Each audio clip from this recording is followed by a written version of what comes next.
नमस्कार, मी वंदना बोलत आहे. वंदना रेसिपीमध्ये आपला सगळ्यांचं स्वागत आहे. मी आज कोकम सरबत बनवणार आहे. त्याच्यासाठी मी गावावरनं कोकम आणलेले आहेत अर्धा किलो. ते बघा अशा पट्ट्या कापून घेतलेले आहेत.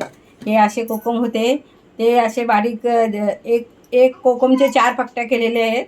आता त्याचा मला कोकम सरबत बनवायचं आहे. त्यासाठी मी बघा वाटीभर साखर घेतलेली आहे. ती आता मी ह्याच्यात घालत आहे. बघा मी 1 वाटी कोकम सरबत, अर्धा किलो कोकम आहे, त्यासाठी 1 वाटी साखर टाकणार आहे. जसं जसं मुरल तसं तसे मी साखर टाकणार आहे. 2 वाटी साखर लागणारी आहे, तर मी पहिली 1च वाटी घालत आहे. आणि छानपैकी मिसळून घ्यायचं आणि बरणीमध्ये भरून ठेवायचं.